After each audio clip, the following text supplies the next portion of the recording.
For me, let me even tell Nigerians, which you don't know, there's nothing in our constitution called security vote. Anybody who tells that security vote is in our constitution is a lie. There's nothing in our constitution called security vote. It is a terminology that was over the years formulated for one thing or the other. What we have is a contingency fund. And that contingency fund is meant to be there. And I can say today that it's been abused. It has become the source, our biggest source of waste. Security vote is not supposed to be more than 2, 3, maximum 4% of the expenditure. But you have a situation today where it constituted 20, 30%. When I started, I recall somebody telling me, just to say you have bad things, somebody telling me that my security vote can be as much as 12 billion. So 1 billion per month. And I said, fine. How much are we giving to primary schools per year? And they said, we have 1,040 primary schools. I said, so if we give the primary school 5 million, it will amount to 5 billion. So it will be remaining 7. We have 257 actually secondary schools. And I said, we'll give each 10 million per year. That's what I give them. And these are things you want to can check me. So I said, remove it. So they removed it from the remaining 7. And I said, we have hospitals, 4 critical hospitals that were built by the churches. They were Yenu, Boromeo, St. Joseph Adazi, and the one in Ihala, Our Lady of Lords. That's where we had, because we didn't have, when I started, any school of nursing, school of midwifery, school of medical technology. And these hospitals were functional. Though they were not owned by government, they were owned by voluntary agencies, the church. I even had to include one that a very good bishop of the Anglican Church in Amici established. But I included it and said, we will share 1 billion within these 5 facilities. By the time I finished, everything was reduced to about 2.5 billion. I said, this is the maximum that we will allocate to security votes. And from there, I was able to say that apart from Lagos, I provided the highest number of vehicles to police, both vehicles from every community in Anambra State. On there, I had a 6 remaining. I did it that every Anambrarian that had a first class, I'll give the person 1 million, out of which I did about 500 of them. They're all over the place now, sending me this. Once you have a first class, I give you 1 million. From the same, I can go on and on. So for me, there's need for us to review it. In fact, what I said to people is that if you finish being a governor, Anambra State, I'll speak for example, where I finish, I should be invited to account for security vote. So that people will know that when you finish, you account for it. Since you didn't account for it while you're in office, when you go out, you account for it. Thank you very much. So probably we would now ask our governors to account for the security vote when they're out, I think. Okay, I'll take the second question. And recently, some huge sums of money were recovered by the EFCC in an apartment. And Nigerians cannot yet wrap their heads around how such cash is siphoned. So with emphasis on cash, we don't really understand how this cash, money is siphoned in cash.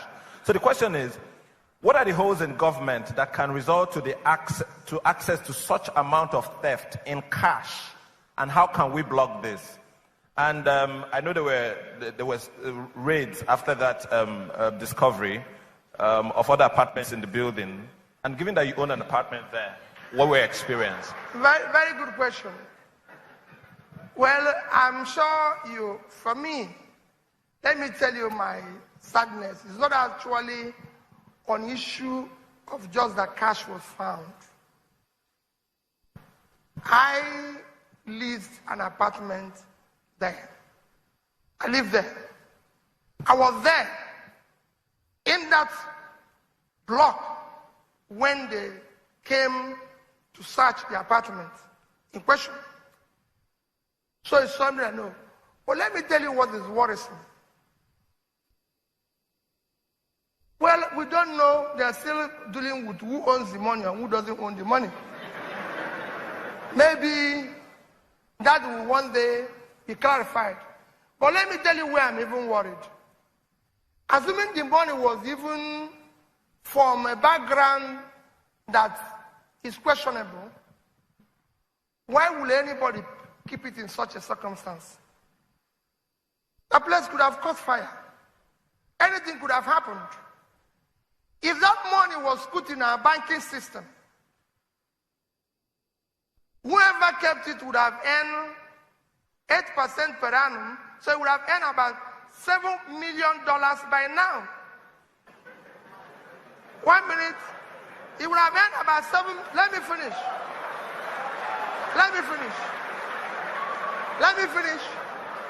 That $7 million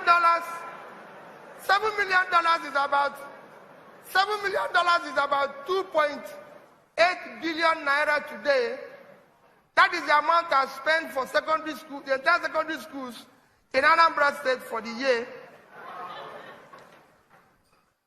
If we had decided to be generous, and decided to give each graduate 1 million, they would have shared it to 2,800 graduates, out of which 2,000 would have been successful. I can go on and tell you what that money will do. The bank that is keeping the money would have made 7% because they would have given it to a business at 15%, make 7%, which means the bank will keep going, and the business that they loaned it to will keep going. That is the economy. But that money was kept in a place where,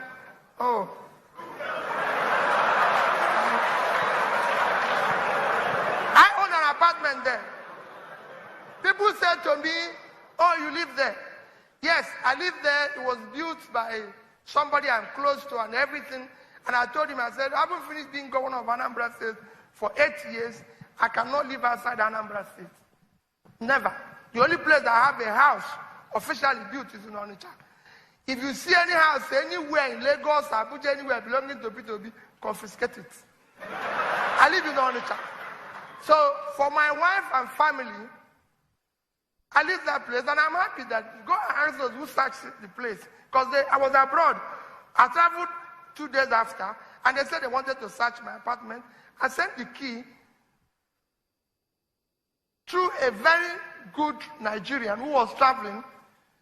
I'm sure he's a Yoruba man. He will tell people the story one day. Said to him, give these people this key. They sent the key, and they searched my whole apartment. I can tell the only result they found there, they say, this man doesn't live here. It's only his wife's clothes and shoe that we saw and everything. That we didn't see anything belonging to him. But I've said it to so many Nigerians. P2B wears only black shoe, and I have 2 pairs of it anytime, and I travel with it. The purpose of shoe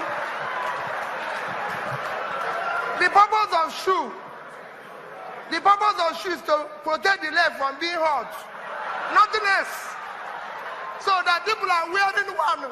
They go and buy $200 one, $300. It's a waste of time.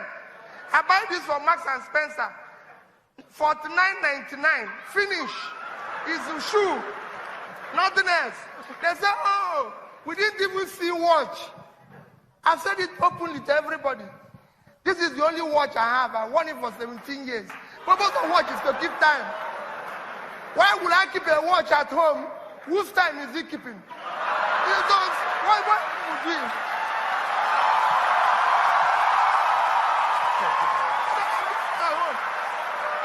So,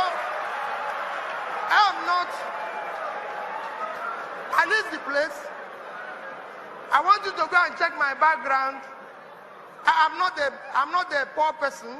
Before I became governor, All of you can go and check my background, who I was before I became governor. Before I went into public life, I'm a very rich person. However, I have allergy for money being wrongly spent. That is why I go to schools. Every month, go and check the record till date. I visited at least 5 secondary schools all over Nigeria. The last visit was in Sokoto, and I give each at least 1 million naira. That is for me expenditure.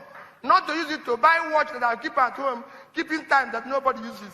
It doesn't make sense to me. Thank you very much. So, the apartment is yes, but I'm appealing to Nigerians that that is not a way to keep money.